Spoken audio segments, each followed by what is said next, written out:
Hello friends, good morning. நான் உங்கள் பிரியா பேசுகிறேன். இன்றைக்கி இந்த வீடியோவில் நம்ம என்ன பார்க்க போகிறோம்னு பார்த்தீங்கன்னா 10 அருமையான சமையலறை குறிப்புகள் பார்க்க போகிறோங்க. வீடியோவை ஸ்கிப் பண்ணாமல் பாருங்கள் ஃப்ரெண்ட்ஸ். இந்த வீடியோ உங்களுக்கு ரொம்ப யூஸ்ஃபுல்லாக இருக்கும்னு நினைக்கிறேன். ஏன்னா சமையலுக்கு தேவையான சூப்பரான டிப்ஸ்லாம் இதில் கொடுத்துருக்கேன். ஸோ வீடியோவை ஸ்கிப் பண்ணாமல் பாருங்கள் ஃப்ரெண்ட்ஸ். இந்த டிப்ஸ் எல்லாமே உங்களுக்கு ரொம்ப யூஸ்ஃபுல்லாக இருக்கும் அப்படின்னு நினைக்கிறேன். ஓகே ஃப்ரெண்ட்ஸ், இப்போ நம்ம ஃபஸ்ட்டு டிப்ஸ் பார்க்கலாம். ஃபஸ்ட்டு டிப்ஸ் என்னென்னு பார்த்தீங்கன்னா, இந்த மாதிரி குழந்தைங்க விளையாடுவாங்க இல்லைங்களா, ஸோ அந்த பிளாக்ஸ் வச்சு ஏதாச்சும் பண்ணலாம் அப்படின்னு சொல்லிட்டு ஐடியா பண்ணேன். ஸோ நான் இப்போ என்ன பண்ண போகிறேன்னு பார்த்தீங்கன்னா, நீங்களே பார்த்து தெரிஞ்சுக்கோங்க ஃப்ரெண்ட்ஸ். பாருங்கள், இந்த மாதிரி நீங்கள் ஒரு ரெக்டாங்கிள் ஷேப்பில் அந்த பிளாக்ஸை செட் பண்ண ஆரம்பிங்க. பாருங்கள், நான் ஃபுல்லாகவே ரெக்டாங்கிள் ஷேப்பில் செட் பண்ணி எடுத்துக்கிறேன். அவ்வளோதாங்க ஃப்ரெண்ட்ஸ். இந்த மாதிரி நீங்கள் எல்லாத்தையுமே எவ்வளோ பிளாக்ஸ் இருக்கோ அவ்வளோத்தையும் நீங்கள் இந்த மாதிரி ரெக்டாங்கிள் ஷேப்பில் செட் பண்ணிக்கோங்க.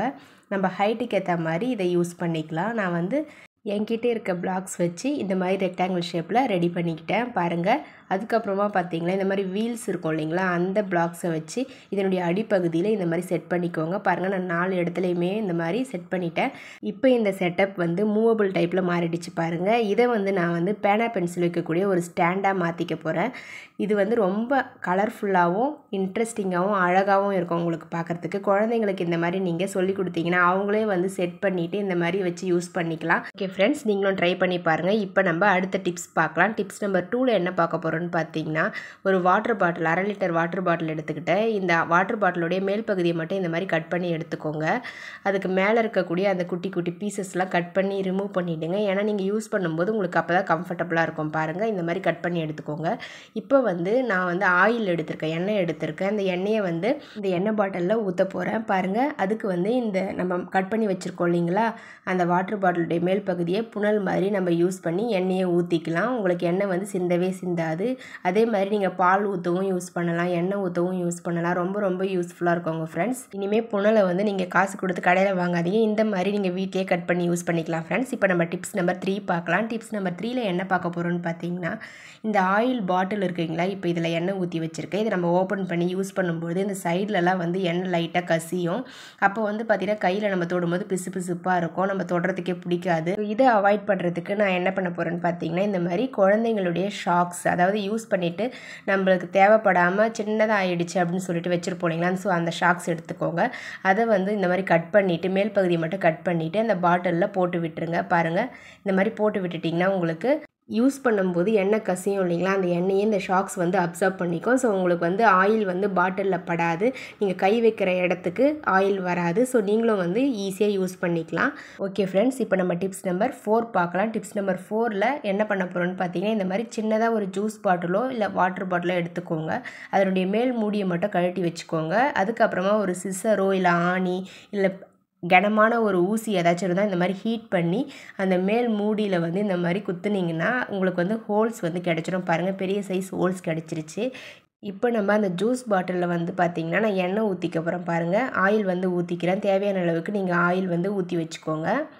இந்த மாதிரி ஊற்றிட்டு அந்த மூடியை நல்லா மூடி விட்டுருங்க, டைட்டாக மூடிக்கோங்க. இப்போ நம்ம இதை ஆயில் பாட்டிலாக நீங்கள் யூஸ் பண்ணிக்கலாம். பாருங்கள், இந்த மாதிரி நீங்கள் சமைக்கும்போது எப்போல்லாம் எண்ணெய் தேவைப்படுதோ அப்போ யூஸ் பண்ணிவிட்டு இந்த மாதிரி குட்டி துணி வச்சு துடைச்சி விட்டுருங்க. துடைச்சிட்டு வச்சிட்டிங்கன்னா உங்களுக்கு சேஃபாக அழகாக இருக்கும் இந்த பாட்டில்.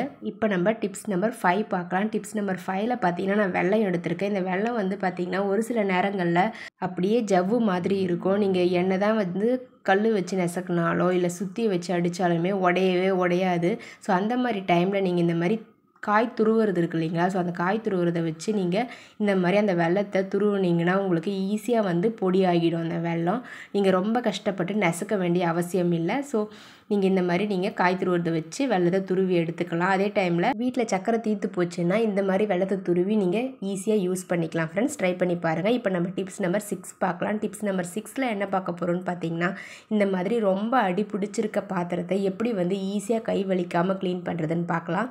இப்போ இந்த பாத்திரத்தில் ஒரு ஸ்பூன் அளவுக்கு துணி துவைக்கிற பவுடர் இருக்குது இல்லைங்களா, ஸோ அந்த வாஷிங் பவுடரை சேர்த்துக்கோங்க. கொஞ்சமாக தண்ணி சேர்த்து நல்லா மிக்ஸ் பண்ணி விட்டுட்டு அடுப்பில் வச்சு ஒரே ஒரு கொதி வரட்டும்னு சொல்லிட்டு அடுப்பை ஆஃப் பண்ணிவிடுங்க. அதுக்கப்புறம் இந்த தண்ணி நல்லா ஆறட்டும். ஆறின பிறகு நம்ம எப்போவும் தேய்க்கிற மாதிரி ஸ்க்ரப்பர் வச்சு தேய்ச்சி எடுத்துக்கோங்க. பாருங்கள், நான் ரொம்ப அழுத்திலாம் தேய்க்கல, லைட்டாக எப்போவும் தேய்க்கிற மாதிரி தான் சாமான் தேய்க்கிற மாதிரி தேய்ச்சி வாஷ் பண்ணி எடுக்க போகிறேன். பாருங்கள் ஃப்ரெண்ட்ஸ், நம்மளுடைய பாத்திரம் எவ்வளோ அழகாக க்ளீன் ஆகிடுச்சு பாருங்கள். ரொம்ப சிம்பிள் தான் இது, நீங்கள் ட்ரை பண்ணி பாருங்கள் ஃப்ரெண்ட்ஸ். இப்போ நம்ம டிப்ஸ் நம்பர் 7 பார்க்கலாம். இந்த டிப்ஸில் நம்ம என்ன பார்க்க போகிறோம்னு பார்த்திங்கன்னா, நம்ம வீட்டை வந்து சாம்பார் வைக்கும்பொழுது இல்லை ஏதாச்சும் குழம்பு கொதிக்கும்பொழுது என்ன ஆகும்னு பார்த்திங்கன்னா, அப்படியே பொங்கி மேலே வந்து அடுப்பு ஃபுல்லாக ஊற்றிக்கும். அதுக்கப்புறம் பார்த்தீங்கன்னா க்ளீன் பண்ணுறதுக்கு ரொம்ப ரொம்ப கஷ்டமாக இருக்கும். ஸோ அந்த மாதிரி நீங்கள் பொங்கி வராமல் இருக்கிறதுக்கு என்ன பண்ணலாம் அப்படின்றதுக்கு தான் இந்த டிப்ஸு.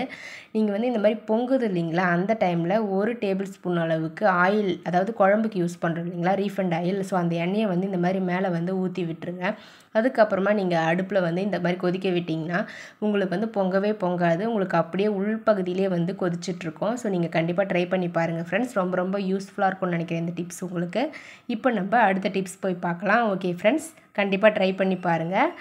இப்போ நம்ம டிப்ஸ் நம்பர் 8 பார்க்கலாம். டிப்ஸ் நம்பர் 8ல் என்ன பண்ண போகிறோம்னு பார்த்தீங்கன்னா, முட்டையை வந்து நம்ம எப்போவுமே ஒரு குண்டான்லேயோ ஒரு கிண்ணத்துலேயோ வச்சு அடுப்பில் வேக வைப்போம். ஸோ அந்த மாதிரி வேக வைக்கும்போது உங்களுக்கு டைம் வந்து அதிகமாக பிடிக்கும் முட்டை வேக வைக்கிறதுக்கு. அதே மாதிரி பார்த்தீங்கன்னா தோல் உரிக்கும் பொழுது முட்டையுடைய தோல் வந்து உங்களுக்கு உரிக்கிறதுக்கு கொஞ்சம் கஷ்டமாக இருக்கும். ஸோ அதை அவாய்ட் பண்ணுறதுக்காக நான் என்ன பண்ணுறேன்னு பார்த்தீங்கன்னா, இந்த மாதிரி குக்கரில் வந்து முட்டையை வச்சு நீங்கள் ஒரே ஒரு விசில் மட்டும் விட்டு எடுத்துக்கோங்க. பாருங்கள், நான் முட்டையை வந்து குக்கரில் வச்சுட்டேன். தேவையான அளவுக்கு தண்ணி சேர்த்துட்டு ஒரே ஒரு விசில் மட்டும் விட்டு எடுத்துக்க போகிறேன். பாருங்கள், ஒரு விசில் வந்துடுச்சு, அவ்வளோதான். இப்போ வந்து நான் இதை வந்து இறக்கிட்டேன். இப்போ வந்து இந்த ப்ரெஷர் வந்து ஃபுல்லாக போகிற வரலும் அப்படியே விட்டுருங்க. விட்டுட்டு அதுக்கப்புறமா விசில் எடுத்துக்கலாம். இப்போ ப்ரெஷர் போயிடுச்சு, நான் விசில் எடுத்துட்டேன். இப்போ ஓப்பன் பண்ணிவிட்டு இந்த முட்டையை வந்து தண்ணி மாற்றிக்கோங்க. நான் சில் தண்ணி ஊற்றி எடுத்துட்டேன். இப்போ வந்து பார்த்திங்கன்னா முட்டையை நம்ம உரித்து எடுத்துக்கலாம். அதுக்கு முன்னாடி இந்த மாதிரி முட்டையை வந்து நல்லா தட்டி விட்டுட்டு தண்ணியில் போட்டுருங்க. எல்லா முட்டையும் அதே மாதிரி இந்த மாதிரி ஓட்டை தட்டி விட்டுட்டு தண்ணியில் போட்டுட்டிங்கன்னா உங்களுக்கு வந்து உரிக்கிறதுக்கு ஈஸியாக வரும். பாருங்கள், ரொம்ப ரொம்ப ஈஸியாக இருக்கும் முட்டை உரிக்கிறதுக்கு, ரொம்ப கஷ்டமாக இருக்காது. பாருங்கள், எல்லா முட்டையுமே நான் உரித்து எடுத்துட்டேன். பாருங்கள் ஃப்ரெண்ட்ஸ், நீங்களும் இதே மாதிரி ட்ரை பண்ணி பாருங்கள். முட்டையை உரிக்கிறதுக்கு இனிமேல் கஷ்டப்படாமல் ஈஸியாக உரிச்சிடலாம், வேக வச்சு எடுத்துடலாம். ட்ரை பண்ணுங்கள் ஃப்ரெண்ட்ஸ். இப்போ நம்ம டிப்ஸ் நம்பர் 9 பார்க்கலாம். டிப்ஸ் நம்பர் 9ல் பார்த்தீங்கன்னா, நான் வந்து ஒரு குக்கருடைய மூடி எடுத்திருக்கேன். அதனுடைய பிடி வந்து ரொம்பவே லூஸாக இருக்குது. பாருங்கள், இந்த மாதிரி லூஸாக இருக்குது. என்ன தான் வந்து டைட் பண்ணி விட்டாலுமே அடிக்கடி லூஸ் ஆகிடும் இது. ஸோ அந்த மாதிரி நம்ம அடிக்கடி வந்து லூஸ் ஆகாமல் அப்படியே வந்து ஸ்ட்ராங்காக நிற்கிறதுக்கு என்ன பண்ணலான்னு பார்க்கலாம். பாருங்கள், இந்த மாதிரி நெட்டு கொடுத்துருப்பாங்க. அந்த நெட்டை வந்து நீங்கள் கழட்டி எடுத்துக்கோங்க. அதுக்கு வந்து ஸ்க்ரூ ட்ரைவர்லாம் தேவையில்லை. நம்ம கையில் இருக்க கத்தி, காய் கட் பண்ணுற கத்தியை வச்சு ஈஸியாக நீங்கள் அந்த நெட்டை வந்து கழட்டி எடுத்துக்கலாம். பாருங்கள், நான் கழட்டி எடுத்துட்டேன். இப்போ நம்ம என்ன பண்ணலான்னு பார்த்தீங்கன்னா, பூண்டை வந்து இந்த மாதிரி தோல் உரிச்சிருங்க. தோல் உரிச்சிட்டு அதுக்கப்புறமா அந்த பூண்டை வந்து அந்த நெட்டு நம்ம கழட்டி வச்சுருக்கோம் இல்லைங்களா, அந்த நெட்டில் வந்து நல்லா தடவி விட்டுருங்க. இது வந்து பார்த்திங்கன்னா நம்ம கம்பலுக்கு கூட யூஸ் பண்ணலாம். கம்பல் வந்து திருவாணி லூஸாக இருக்கும்பொழுது இந்த மாதிரி நம்ம பூண்டில் வந்து அந்த கம்பல் திருவாணியை ப்ரெஸ் பண்ணிவிட்டு போட்டுக்கிட்டோம்னா கழலாது கம்பல்.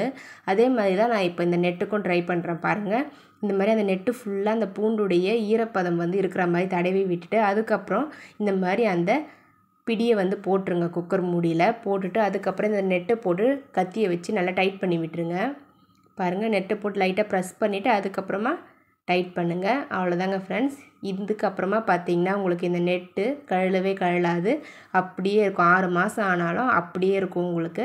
ஸோ இதுக்கப்புறம் நீங்கள் அடிக்கடிக்கு இந்த பிடியை வந்து நீங்கள் டைட் பண்ணிக்கிட்டே இருக்கணுன்ற அவசியமே இல்லை. உங்களுக்கு ஜஸ்ட் 1 டைம் போட்டு விட்டிங்கன்னா 6 மாதம் வரலாம் கூட இது கழலாது, அப்படியே இருக்குங்க. கண்டிப்பாக நீங்களும் ட்ரை பண்ணி பாருங்கள் ஃப்ரெண்ட்ஸ். இந்த பூண்டை வச்சு நீங்கள் ஈஸியாக வந்து இந்த நெட்டை, இந்த புடியை வந்து ஈஸியாக நீங்கள் செட் பண்ணிடலாம். ட்ரை பண்ணி பார்த்துட்டு சொல்லுங்கள். இப்போ நம்ம டிப்ஸ் நம்பர் 10 பார்க்க போகிறோம்.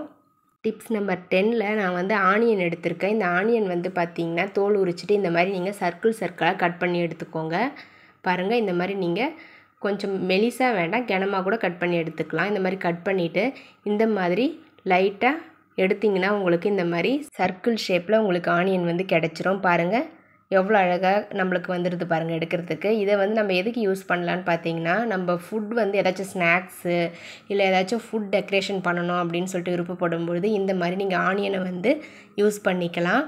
அதே டைமில் இதை வச்சு நம்ம குழந்தைங்களுக்கு ஸ்நாக்ஸும் ரெடி பண்ணி தரலாம். கடல மாவில் இதை வந்து துவைச்சி நம்ம எண்ணெயில் விட்டு எடுத்தோம்னா உங்களுக்கு அப்படியே சர்க்கிளாக உங்களுக்கு வந்து அப்படியே வீல் சிப்ஸ் மாதிரி உங்களுக்கு கிடைக்கும். பார்க்கவும் அழகாக இருக்கும். குழந்தைங்களும் வந்து ரொம்ப விரும்பி சாப்பிடுவாங்க. கண்டிப்பாக ட்ரை பண்ணி பாருங்கள் ஃப்ரெண்ட்ஸ். பாருங்கள், எல்லாமே எடுத்து முடிச்சிட்டேன். எவ்வளோ அழகாக வந்துருக்கு பாருங்கள் பார்க்குறதுக்கே. குழந்தைங்களும் வந்து விரும்பி சாப்பிடுவாங்க. அதே மாதிரி டெக்கரேட் பண்ணும்போது உங்களுக்கு அவ்வளோ அழகாக இருக்கும். இது கூடவே நீங்கள் தக்காளியும் கட் பண்ணி அழகாக டெக்கரேட் பண்ணலாம். தக்காளி கட்டிங் வந்து நேற்று வந்து வீடியோவில் உங்களுக்கு அப்லோட் பண்ணியிருந்தேன். போய் நம்ம சேனலை செக் பண்ணி பார்த்தீங்கன்னா தெரியும். பாருங்கள், இந்த மாதிரி நீங்கள் டெக்கரேட் பண்ணிக்கலாம். ஓகே ஃப்ரெண்ட்ஸ், என்னுடைய வீடியோஸ் உங்களுக்கு பிடிச்சிருந்தா மறக்காமல் நம்ம சேனலை சப்ஸ்கிரைப் பண்ணி வச்சுக்கோங்க. அது மட்டும் இல்லை, லைக் பண்ணிக்கோங்க, உங்கள் ஃப்ரெண்ட்ஸ்க்கும் ஷேர் பண்ணி விடுங்க வீடியோஸை. அது மட்டும் இல்லை, அதுக்கு பக்கத்தில் இருக்க பெல் பட்டனையும் ப்ரெஸ் பண்ணிங்கன்னா தான் என்னுடைய வீடியோஸ் உங்களுக்கு உடனுக்குடனே நோட்டிஃபிகேஷனாக வரும். ஓகே ஃப்ரெண்ட்ஸ், பாய்.